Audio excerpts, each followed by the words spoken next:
It's 12 o'clock. Welcome to Taking Stock. It is the 12th of January 2024. I'm joined by John, the human. You all right, fella? Not bad. How you doing? In his jacket, looking quite informal. Well, no, almost like, a bit of a pilot look bomber jacket. Is that new? Christmas jacket? Christmas present, yeah. It's a mod I was jacket. going to say, I've not seen that before. Hey. No, it's a new one. All right. So let's have a look at the markets here. In fact, I'll go to a comment here, right, first and foremost, which I find quite funny. This is from Dave from London. This is Dave says, by the way, don't forget, hit that thumbs up button if you could, and subscribe to the channel if you haven't already. And download the Vox Markets app. It's not much for you to do. voxmarkets.co.uk/app. Dave from London says, you've given JD Sports lots of airtime recently. I can put the accent on. Can you make way for other stocks instead? As I think this one is overdone, at least for now. Thank you. All right. I wasn't planning to talk about it again today. So, yeah, so let's go to... had some quite important news this week. I mean, it's fairly... let's go to the risers. Rising today, JD Sports. Hey! So there we are. It's the biggest rise on the FTSE 100. So, sorry, Dave. We can't avoid it if it's the biggest rise in the FTSE 100. But it is one of those companies where, you keep an eye on it. That's all we're saying. We're here to provide some, information, entertainment, maybe, but also stock ideas maybe for future. And JD Sports, you think is maybe one, John, that could recover in due course. I hate to use the word, but oversold springs to mind. Yeah, okay. So sorry, Dave, we couldn't stick to that.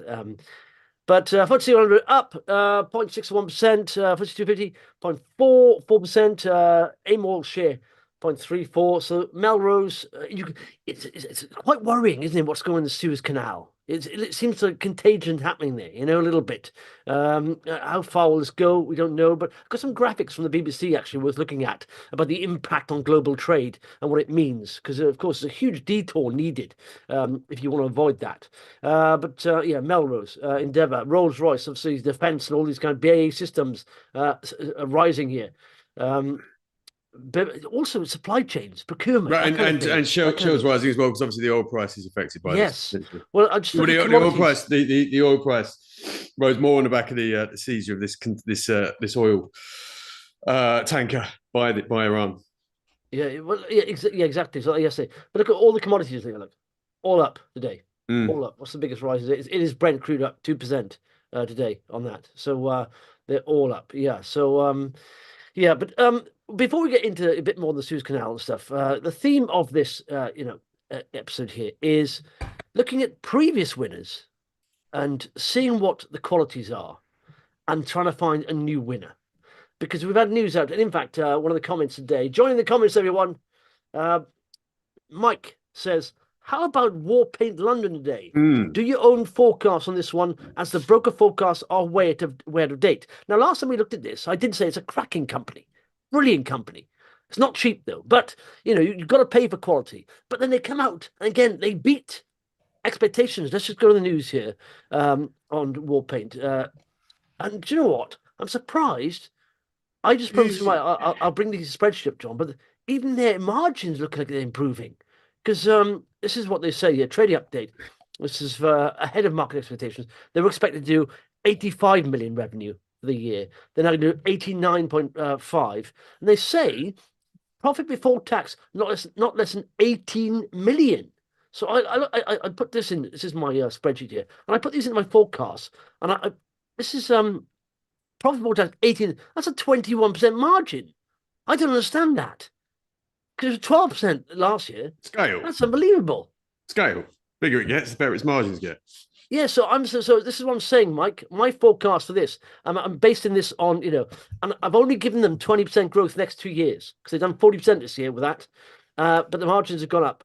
So based on, multiples of sales multiple 3, 15 EBITDA, 20 pre-tax, and 25 PE, I'm looking at, say, next couple of years, 70% upside. Pretty much 70%. That's what I'm thinking. And today, what is the... So like I said, before when I said, those multiples are quite high, but it's a good story. It's growing very well. But when they surprise the upside, you realise there's more to come. When their margins get better and they are growing, that's twin fuels, isn't it? Twin jet propulsion there. Growth top line and better margins. Yeah, well, there's a ratio called the PEG, price to earnings growth. Yeah. So Warpaint's forecast PE, looking at forecasts which are probably, as the viewer says, are a little bit out of date because there's been a big upgrade today. Forecast PE was 23.9 going into today. Forecast EBS growth was 42.9. So actually, on that basis, they're cheap. Yeah. So I'm saying basically, ultimately 2025, they even just do 20% top line growth. I'm saying 665. That's a share. That's nearly just £4. They did break about £4 a day, come back down. But if they continue to do that. So anyway, the theme of this podcast is look at previous winners, see what qualities they have, like Warpaint, and see if you can find other ones in the area. Because let's be honest, even if you let me just take this the 50-day moving average off here, it's a bit messy. Even if you look at if you've been watching the story and followed the 200-day moving average and broke above that, like I said, that was at 150. That's where you want to catch them. 150 more than double, no trouble. But that's a good sign there. So John's come up with some screeners here, John. Well, it's a very basic screen. I mean, it isn't looking, in any depth at the company's sort of, operating metrics, quality metrics, margins, that sort of thing. It's just simply looking at EPS growth. And where you've got historic EPS growth, you would expect that to continue. So this screen is basically looking for companies that have grown very quickly in recent years and are forecast to continue growing quickly. So we've got two screens here. One is last 2 years and one is last 5 years, is it? Yeah, so yeah. And I suppose, and in fact, what's on there? We got Warpaint's on there. But I wanted to make sure it was a screen that included Warpaint, seeing is that what we were comparing it to. So we've got Billington Holdings, Informa, Seplat, Petroleum Development, Centaur Media, Good Energy, which I hold. In fact, is a broken hood up in Good Energy today. They've upgraded to £5 from 475. So Frankel Topping, For Global. I interviewed those in the podcast a while back. Very interesting in AI. Big Blue Broadband. That's years ago. I used to interview them on Vox quite a few times. Galliford Try, Cairn Homes, Wise, Warpaint, Ingenta. Okay, what's your pick, John? There. I mean, Warpaint's great. A company that's popped out that screen quite a few times is Ingenta. Which as I said before, sort of it's publishing tools, content management type stuff. I mean, it's been around a long time, but seems to have reinvented itself. And as I say, it's popped out a few times. It's one that I would suggest is somewhat beneath the radar, although the shares have performed really well this year. But yeah, some really, really good growth coming through in that business.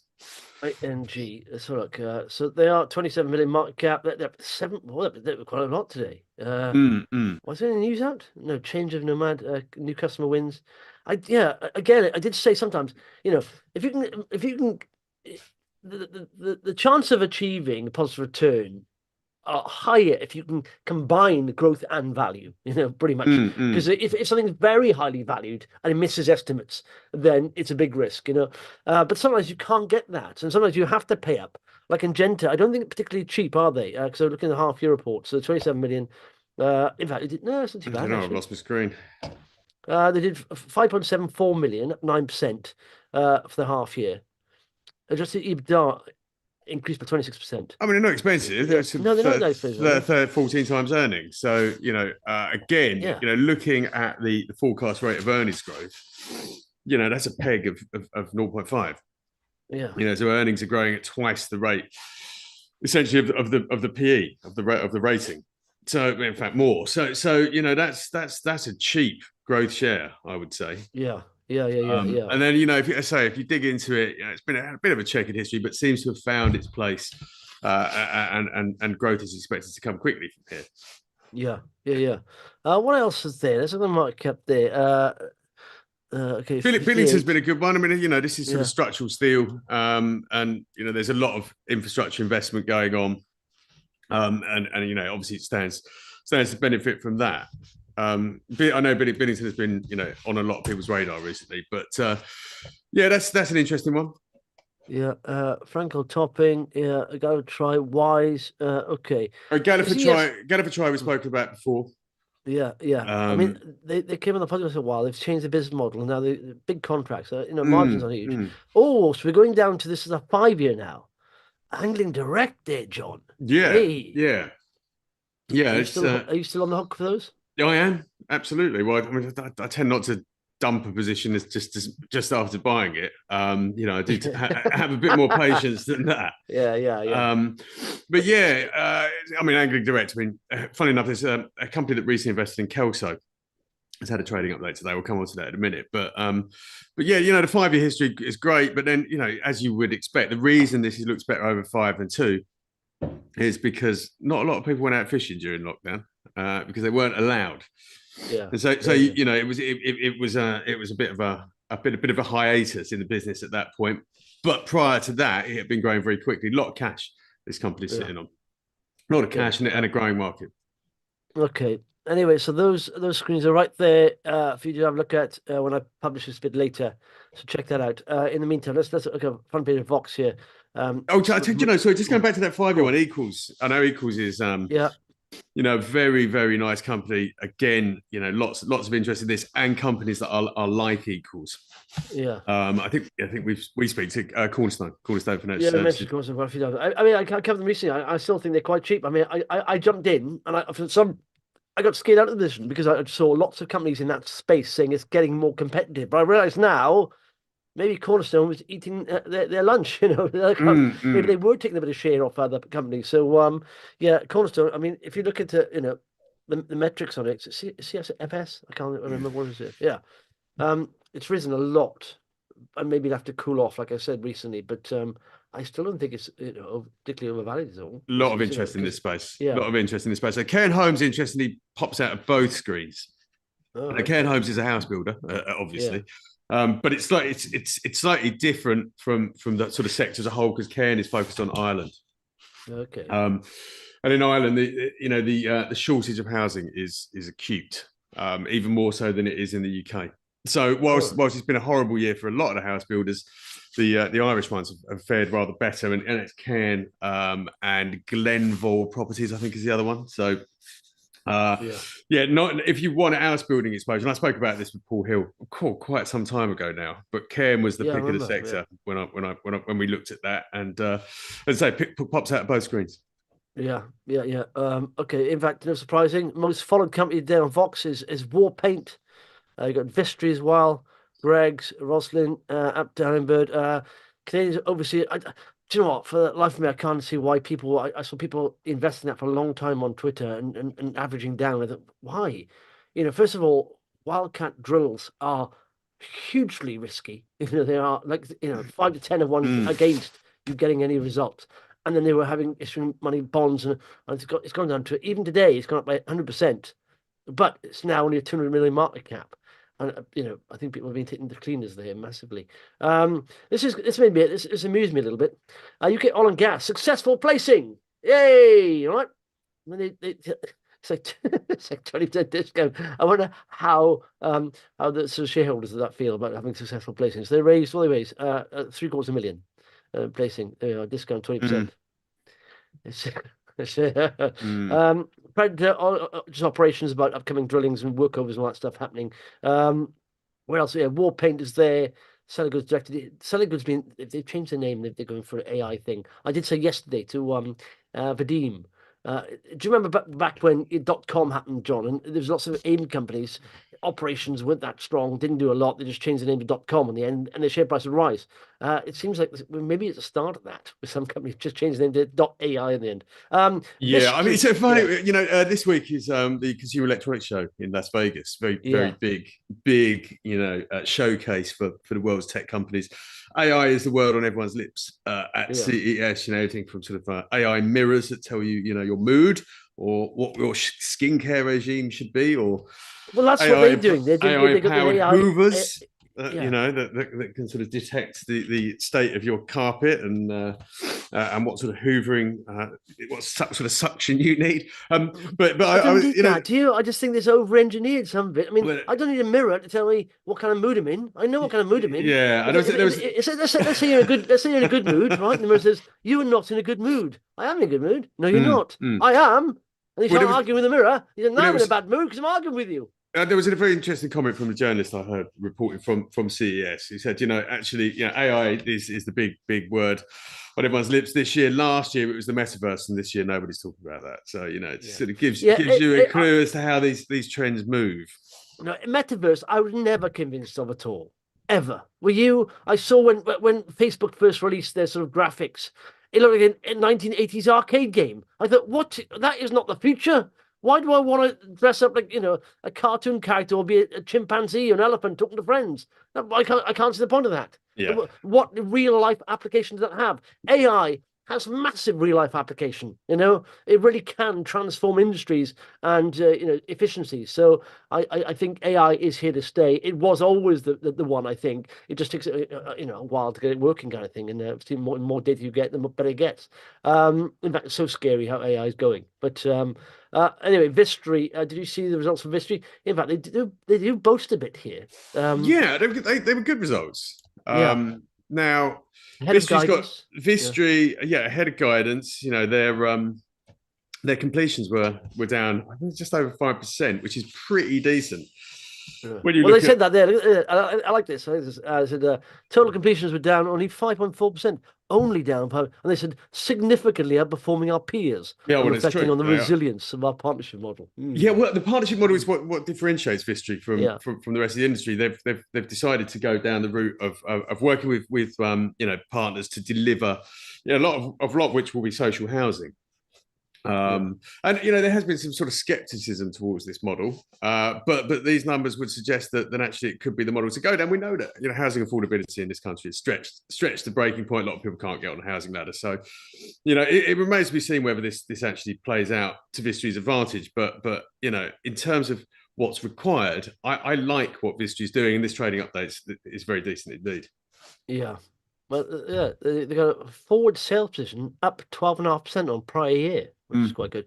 Company guidance of group adjusted profit before tax of 410 million. What's the and profits are flat year on year, which is decent as well. Yeah, 3.3 billion. Okay, but so like many of the house builders, their sort of cash position, a lot of them were sitting on a lot of cash, and it is slowly being whittled away. But we had nothing to worry about really. I do think that I keep saying that I think that they've done very well recently, house builders. I think it may have to pull back a little bit, because even though mortgages are coming down, it'll still take a while, for people's the housing market to get back up to scratch. And like I said, look at Vistry, they're not far off 2020. Well, let's put halfway down, I suppose. But as I say, I think the business model here is it's sort of somewhat untried, so it remains to be seen how it's going to play out, but.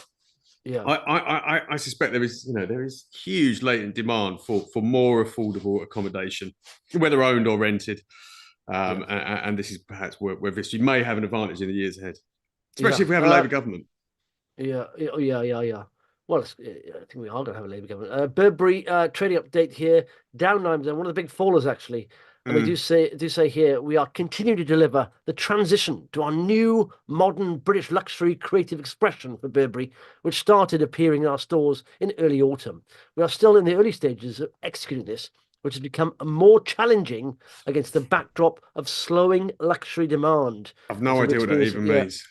Well, it's just people not buying. No, I know what that means. I don't know what the transition to what? A British luxury creative expression. Yeah, I've no idea what that actually means. It's nonsense. It is. I thought that's what they were. They were famous British luxury brand that plays on their Britishness, and our creative expression is behind the fashion industry. So I don't see transitioning from what they were to what they were. Yeah. And to me though, they seem to have the same style. I know it's quite distinctive, and it's a brand. I haven't seen their style change for years. But that's why should it? That's what they are. They're Burberry. That's what makes it Burberry. It's no Louis Vuitton luggage. Yeah, I'd be interested to see though what this British luxury creative expression, how that changes the look of the brand. Probably doesn't at all. Maybe the check's a little bit smaller. But if you look at the Q3 25 versus they've got Asia Pacific up 3%. I don't know which their biggest market is, but like I said, in Europe and Middle East down 5%, in America's down 15%. I don't know, what is the big market for them. I don't know where they are, but it's down 15% in Americas. That's quite a lot. Asia Pacific holding up for now. Oh, there we are. Asia Pacific, mainland China, 8%. Oh, I didn't say that. Oh, there we are. But they are saying based on foreign exchange, we now expect currency headwind of 120 million revenue. Burberry, let's go to the chart. Basically, the business is kind of split four ways. So Europe's 24%. China's 22%, US is 21%, Asia's 20%. So, you know, it's so that's a big hit then. It's on America's. Yeah, it's a big part of business. Big part of business. So fairly evenly split around the world. But you know, the cost of living crisis isn't unique to the UK. No. I think it's going to get worse before it gets better, isn't it? So, although you would argue that people who buy Burberry are not necessarily exposed to the cost of living crisis. Yeah. Well, didn't a lot of football hooligans like it as well for a while? That was a long time ago. Yeah. Can you imagine the Burberry marketing department? Oh my God, they've adopted us as a brand. Oh my. They did. It was a massive concern for them. I know. Yeah. Down 56% looked in since the high there in April 2023. Wow, in April, that's all. That's come down a long way, isn't it? In a short period of time. That's in only a year, down 56%. Wow. They're the kind of price. They're the kind of. I mean, you know, Warpaint is now a momentum play, until it isn't. But you know, momentum is a very powerful factor. So there's plenty of upside there potentially. And I think you've spoken about this before. That it's the lipstick effect. You know, small purchases of discretionary products. Whereas Burberry, obviously, they're a lot more expensive. Don't have momentum on their side, but you know, this is starting to move into the territory of the value investor. It's arguing with the mirror. LOL. Short review. VTU Cinch added another 1% as Virtu Motors. Okay. Cinch. Paul, has JW sold all of his XP? I mentioned that before a while back. Just in fact, something way too late. Because I did buy it at 7 pence at 40 pence, and I didn't sell till 15 pence. Come back down, so I could have tripled my money rather than double it. But there we are. Just as an aside, oh blimey, a dividend yield on Burberry shares is. Is that right? I need to check this. The dividend yield on Burberry shares is now over 7% for this year, so 4% next year. You get a nice dividend out of there. Yeah, but it could drop another 10% easy. Yeah, is it a value trap? Who knows? Worth a look. Worth a look. Yeah. Look at this, John. This is a very interesting bit of graphic here. Where is it? So this is what the Red Sea assaults mean for global trade. So using the Suez Canal, 10,000 nautical miles. They're going from I think from Taiwan. And if they go around the Cape Good Hope, it's like 13,500. So 25 days versus 34 days. And they're saying 17,000 ships go through the Suez Canal each year, meaning 12% of annual global trade passes through it. That's $1 trillion worth of goods. So it's almost saying who benefits from this? Obviously, defense and all that, but anyone in, I think, supply chains, procurement, that kind of thing, may do well because I think it'll bring it to focus again, like when Ukraine happened, supply chain problems, And the guy here said, it's inevitable that supply chains will be affected due to ships being diverted away from the Red Sea, but consumer goods will face the largest impact, according to Chris Rogers, head of supply chain research at the S&P Global Market Intelligence. No, he does not. He does note the current disruption as occurred during the off-peak season. But some people are saying this could be like, and I can't see the Hutus. They seem like a raucous bunch. They don't really care. I can't see this backing down very soon. Raucous bunch. Wow, they are. they don't care, do they, about inflicting pain upon themselves? They really are. What's the words of? I'm struggling to find a word, but they're quite a scary bunch of people. I can see this going on for ages, and I think it'll get worse. They're not going to give up. They're not going to give up. The Hutus. Yeah. Well, if you remember, when the Suez Canal was blocked by that large ship that ran aground, the disruption that caused. So it does pose a huge threat to supply chains. Rishi Sunak today, the Prime Minister, when he was justifying the action that was taken yesterday to bomb Houthi targets in Yemen, did suggest that this was potentially inflationary. The increased commodity prices as a result of this increased price of goods. So it's and we inflation. We've already said that. I mean, I've already said certainly that I don't think it's necessarily going to disappear as quickly as people think. We saw some data from the US that supports that view, and the Eurozone. Well, they're also the last mile is the hardest, and the problem is, like I say, if you look at the commodities at the moment, they're all going up, and if this is a start of this kind of spat war in the Suez Canal, it's not going to end here. This is going to be the start of run. This is So it's a little bit worrying because, like I say, central banks, they can dampen down inflation or demand, by bringing up the cost of living. But when you get a war going on and supply chains, it's supply chain derived. That's a problem, isn't it? That really is a problem. Central banks can't deal with that. They can hardly deal with inflation anyway. It's a very slow, blunt instrument of interest rates, which takes a long time. You bring in supply chain constraints, there is a bigger problem there with inflation. So, yeah, and all commodities up. Oil has come off massively, but if you can see there, its last 3 days, 4 days is up. Yeah. And so it's a little bit worrying. Well, I do. We know for sure that supply side constraints were behind the recent bout of inflation. So yeah, anything that dampens supply is problematic, and that's bad for markets as well. Obviously, yeah, exactly. For obvious reasons. But if you're sitting on the side with a bit of cash there again, do you know what? Is it me? Just before we came on, I just say we are lurching from crisis to crisis. We've gone from COVID. First of all, let's go back to 2009, financial crisis, right? Where they put emergency measures in place, where they reduce interest rates, stimulate the economy. That lasted for 10 years. That emergency, monetary policy and all that. 10 years. It wasn't a year or two, and then all of a sudden you get COVID, then Ukraine, and now we got this crisis going on. What the heck is going on? It's like, to me, it does seem like they are big issues, one after another. Or is this the normal run of things, do you think, or what? The world has always been tumultuous. You look back over history, there's always been crises around the world. I think we're sort of more aware of them now. I think, media and social media has sort of amplifies these issues. I think the world is more complicated than it used to be. It's much more financialized. So you sort of get these knock-on effects that reverberate throughout the economy. And I think it's more globalized. So, what happens in the Red Sea affects us here in the UK, perhaps more than it used to, when more of our production was at home. So I don't think it's any different from fundamentally. I don't think there's any more crises than there ever used to be. I think what happens is that those crises, because of the sort of interconnected nature of the world and global trade, that they hurt everywhere. And this is why a lot of companies have sort of been talking about nearshoring and friend shoring. That's one word they've used. Moving production, say, from China to Vietnam or China to India, something like Vietnam Holdings is benefiting from the investment trust.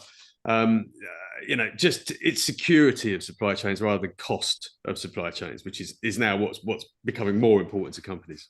Yeah, well, I suppose people are thinking, okay, well, where do I put my money? Just sit in cash? What do I do? Well, there's one answer. Buy good companies. Keep buying good companies when they're cheap. Good companies also benefit from this. Like I say, if you look at supply chain procurement specialists or defense, but also there's Bitcoin. Do you know what I didn't say? I know you don't like Bitcoin. I thought I was wrong. I thought I was wrong. I said when the ETFs come out, it'll fall. It went up and come back down. It hasn't. Look at that. It's risen on. It's always better to travel than to arrive. You know that. When it's flagged up a while back, the ETFs, the halving, all that stuff, and then all of a sudden the ETFs come out. 11 ETFs are launched, and what does Bitcoin do? Not a lot in the last few days. Yeah, but it's done a lot. It's done a lot over the last few months. So it's. Yeah. That's what I'm saying. It's better travel to arrive. That's why people don't understand when you get, like Warpaint, for example. They give a cracking trading update, and it doesn't go anywhere. Why? Because it's already travelled. It's already done the rise, and that's why understanding stocks and shares is about that. It's reading, it's actually there are clever people doing research way ahead of yourself, or and so you got to. That's why it's worth studying the company for a long time, and then realizing, hang on a sec, I think this could do better, and almost taking a position when the thing is, when people are all over a stock, it's pretty much too late. Pretty much too late. When it's unloved and no one's talking about it, but you can see improvements going on, that's when you get in, and that's when you get your early fast rise, and you'll continue, hopefully. Maybe. I mean, I because I said momentum. Go back to that idea about momentum. That has some serious momentum behind it. And momentum often continues for quite some time. When people are all over stock, it means they're likely to stay all over stock. Until there's a sort of sniff of bad news, that's going to keep going. Whereas value value where something is unloved, where there is scope for improvement, it takes a long time for for investors to regain No, interest. you wait for the momentum. Yeah, hang on a second. All I I'm like saying is avoid downtrends. That's what I'm saying. So you can find another stock that's downtrend has ended, but people are falling out of love with it because it's gone through a period. Everything's cyclical, And like I said, the time to fall in love with this stock was down here when it crossed that 200 moving, it broke new highs. Not many people were talking about down here at 158. Not many people at all. But is there any? But that started an uptrend. That was starting an uptrend there. So momentum's already there. But is that? Are you saying therefore that there's no point in buying it today? Because I don't think that's necessarily the case. No, I'm saying this. I'm saying the timing now. If you're just jumping into Warpaint, where have you been? It's literally, it's done 172%. Now, and even if the margins stay improved and they do 20%, then it's 70%. So, So there's the big more move. What I'm saying, the big moves happen. That's assuming you're someone who is only looking for big moves, whereas I am looking at big moves. That's only one way to invest. Another way to invest is to be looking for sort of steady performance over time. I don't want that. A realistic. I want breakneck, riches coming towards me. Excellent. Marks and Spencer, you'll have breakneck losses that go with it as well. Then that's portfolio management. That's portfolio management. If you're looking at anything like 10%, get a fund. 5-10%, get a fund. If you look, if you want over 20%, 30, 40, 50%, you've got to get individual stocks. Look at Marks and Spencer, unloved for years. It's done 190%. It's a 5 billion. And it's come off on recent results, cracking results. They do warn about going ahead because the big run has already happened. The big move's already happened. You're too late. It was the most followed. It's like generally, too late. Rolls Royce, unloved. The big move's already happened now. Those kinds of stuff. So the big moves happened there. Absolutely happened. It's like, Angler Direct's a perfect example. Unloved, and now you're in the right, you're in at the right time there, John, I think. And like I said, for 2 years, come down, broken 200 moving average, moved up. You're in the right time. It's been unloved for a long time, and now it'll start to get loved. You raise the momentum will kick in with it. It'll rise. It'll create more momentum, and all of a sudden, when it's done at 150%, people will be shouting from the rooftops. Too late. When it's 150% up here, when it's 64 pence, people are shouting about it. Too late then, but the big moves happened. Really take Hvivo as another example. I didn't get him right at the beginning of that move. Absolutely not. But it's still, up 6-70% since I bought it. Is it going to go further? Yes, I believe it absolutely is. Yes, it absolutely will. So what? No, I believe that it absolutely will. So by getting in at the beginning, was I too late? No, I wasn't. If you get in now, is it too late? No, it won't be. And that's what I'm saying. You don't catching that explosive move is only one way to invest, and it's not. No, I'm not saying it's not how most professional. I'm not saying explosive move. I'm saying, when literally it's done to several 100%, like Warpaint has, people expect that to happen again, or they Marks Spencer's. It's not going to happen again. You're not going to get another 200% of Marks and Spencer's. It's not going to happen. Well, Marks and Spencer's is a very large company. Warpaint's 300 million market cap, so that there's potentially a long way for that to go. It could become an enormous company. Every time a company doubles, right, it gets twice as hard for it to double, pretty much. And that's why you have to. I'm talking about looking. It was probably, if you go back and look at the metrics on Warpaint, they were probably doing knockout figures back when it was 150 a share, and I missed it, and so I think might as well look for the next one now, because.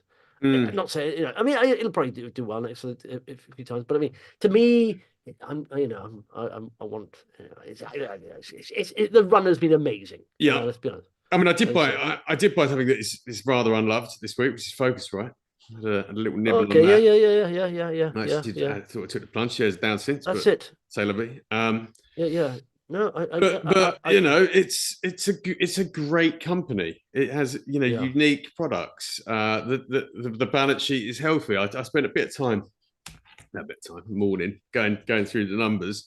So do you know what? Why not? I like it. I like the way the company's managed. I like the way that actually a very large proportion of the company is owned by its staff. And actually, I think that's a fantastic thing.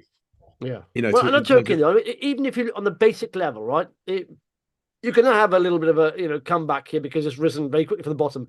But it's a good. I know I've got a high level. Unless they come up with a horrible trading update, you can pretty much say that was the bottom here. Rallies come back. You can see this. We have a quick rally off the bottom. Technical big bounce because oversold massively.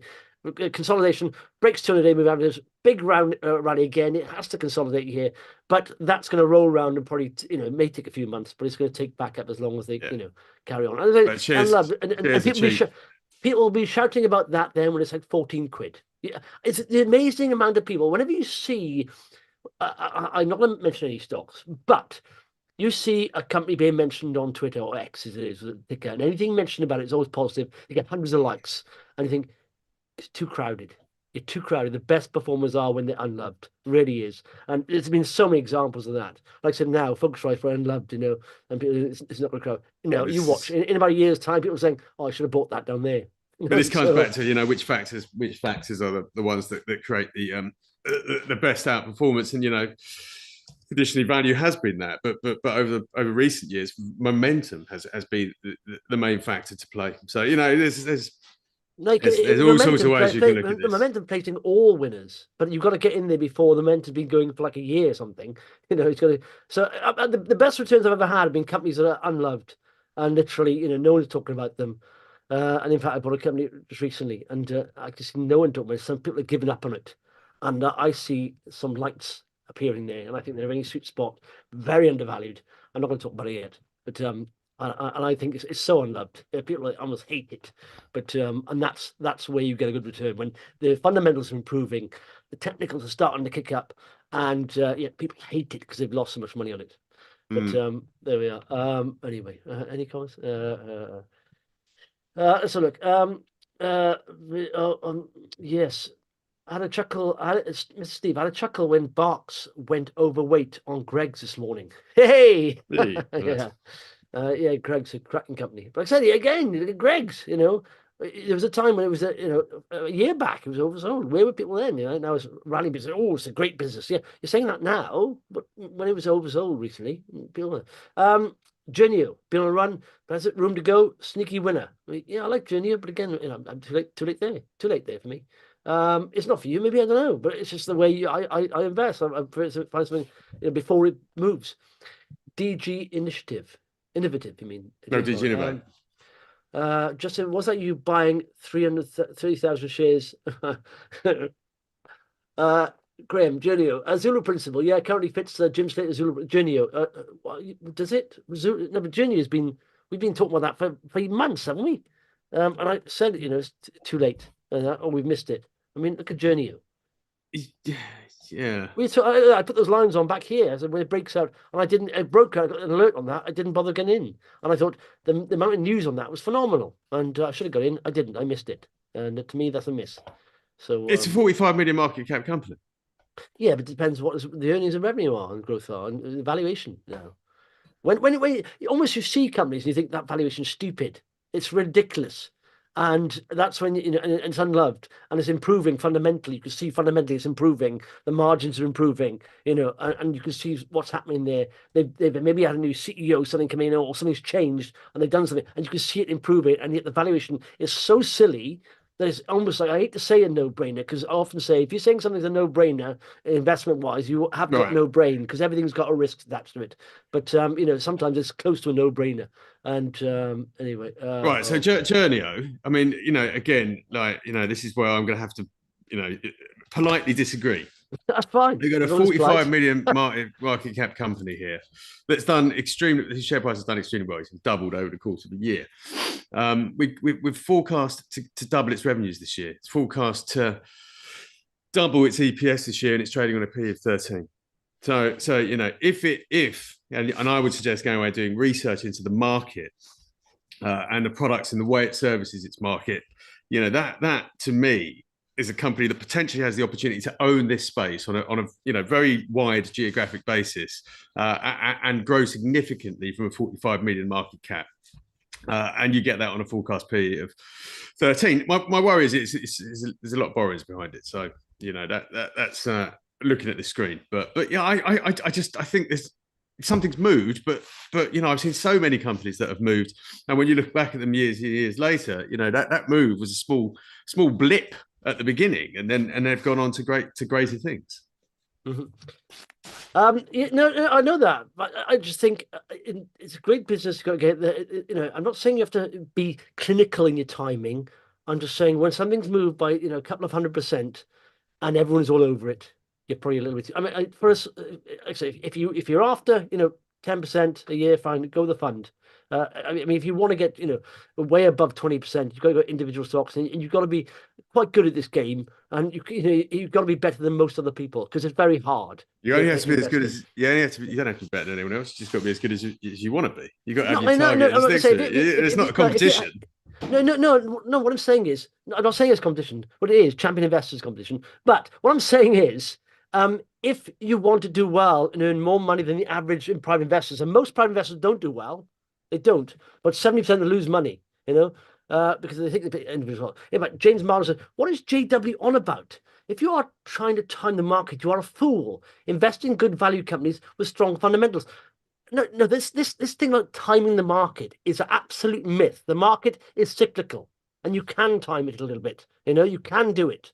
And like I said, my timing was very good from 2009 onward in the bull market. It was awful because I had a very good strategy for a bull market, but not for a bear market. And I pretty much lost half the wealth in the last 2 years bear market. But I made 30% last year, starting to come around again, and I got a better strategy. And so, one talking about, Jez, I have made a good return over the last 10 years. So I'm not just talking about my backside here, So but you can do that. And I spent a lot of time studying stocks, a molecular level, how to make money. I'm not just talking nonsense here. Anyway, Gregory, Warpaint looks a safe share for continued growth. We'll be happy with 40% over 2 years. Yeah, that's good. No, that's exactly. Good return. I'm just saying, for me, I'd want to get in earlier. That's all. That's what I'm saying. When I noticed that Satya Nadella was doing a great job in Microsoft, he'd been doing it for 2 years, and the stock was up. Was still a great buy. Yeah. Hang on. No, hang on a second. Hang on a second. When you talk about Microsoft, right? You're talking about exceptional companies. These are handful globally. These are. I mean, we're not talking. You're not going to find a Microsoft on AIM. You're talking about different companies. So these are. You can find billion-dollar companies. But you can still find an exceptional company that's a leader in its niche that has an economic moat. Yeah, Warpaint was. And Warpaint is. That's what I'm saying. I think what we're disagreeing about is whether once something is moved that there's still more upside, and I think that there is more upside potentially in things that have already had a good move. James says market timing is a final one of this. Market timing is a fool's game. It's not, James. The market is all about timing. All about it. You can buy the best stock in the world at the highest price and it can go down, really overvalued, where it's been really blown out. Now, if you buy it and the timing coincides with the valuation as well. So, when you see a very good company at good value, you're going to get a good return. When a company does a blowout, literally, like I said, for example, you can put Tesla right at the top of the market and you're a blowout. So you have to exercise a bit of timing as well, It's if you just invested at the bottom of bear markets, you'd be laughing your head off. But if you invested at the top of bull markets, you wouldn't. So it is about timing. It's not a fool's game. If you think that, then you, sir. I wouldn't go there. No. Don't keep saying that time in the market, not time in the market. Yeah, time in the market if you're in stocks that are paying dividends. I'm talking about small micro caps that are not. They're starting their journey. Time in the market applies to capital. It does. As well. As far as I'm concerned, time in the market for me on my fund, I don't care where it goes. I'm putting in, a monthly amount every month. It pays a dividend. And to me, I don't mind if it goes up and down. And I'll spend time, next 10 years in that. But with smaller micro caps, you've got to have a little bit of timing, Yeah. But there is, again, the time in the market versus timing the market expression comes from research into it comes from missing out on the good days. So if you try and time sell and you're going to time it to get back in, there is a risk that you miss what are explosive moves when a trend turns, and that can happen in individual stocks as well. And if you bought something and it's sold off, and you potentially, but you still, the long term story is intact. The investment case hasn't changed, but the price has. then if you bail, you potentially miss the re-rating, the upward rating when it comes. Well, that's the fundamental principle of time in the market versus time. I know, but these are talking about broad indices and largely based on investing in dividend-paying stocks. This is the AIM All share, a weekly chart of the AIM All share. It's back to where it was basically in the last 10 years. Now, it matters with the AIM All share because none of those companies pretty much, or hardly any of those companies in that you can't invest in the AIM All share as an index. No, but what I'm saying, I know what I'm saying. Exactly, that's what I'm saying. You can't. Now, the FTSE is different, right? FTSE 100. If you look at that, it hasn't really done a lot, but it doesn't matter because you reinvest dividends and you're going to get 7.4%, annualized return. Only 5%, literally, if you didn't have dividends. But it's different. The constituents are different. So I'm saying that if you look at constituents in AIM, you're not getting dividends. You're getting capital upside. Yeah. So you need to time it a little bit better. It doesn't matter with dividend-paying stocks from it because if you reinvest in dividends, you aren't getting that compound growth on that. So you've got it's very silly to just just broad cliches over so many different businesses out there.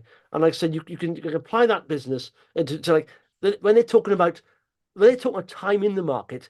If you look at what they're using, they are using the FTSE 100, or they are they're using big indices to pay dividends. They're not talking about micro caps and nano caps. It's a different kind of market, so it's not that simple. I mean, certain cliches ring true and resonate, but not with an AIM All share indices, because it's literally you get all kinds of stuff in there, from rubbish digging dirt in Africa for the last 10 years, just raising money constantly, or wildcat oil drills. So it's you have to apply different rules. And so anyway, that's all I'm saying. So quickly on GDP, do you see GDP, John? No, I didn't actually.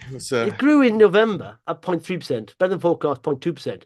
But over the last 3 months, it did go down. So it shrank by 0.0%. So we got this thing where we're saying, we're in recession. We are in recession pretty much. It's not growing. It's literally bumping along the way. They say Black Friday saved November.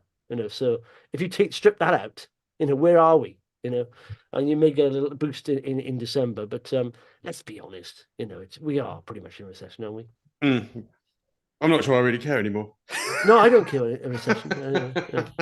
It's true, isn't it? I mean, in my mind, it provides an opportunity. You can get some really silly, cheap stocks, and yeah. I just think we're sort of desperate stakes in where we are in the economic cycle. It's sort of just hobbling along, hobbled.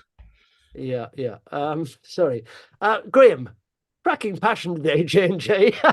That's what I love about stuff. It's like football, really. If you've got two teams, people are passionate about their teams or this.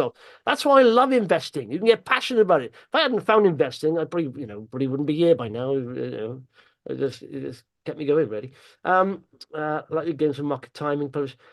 James, it's talking about different indices, fella. Honestly. Anyway.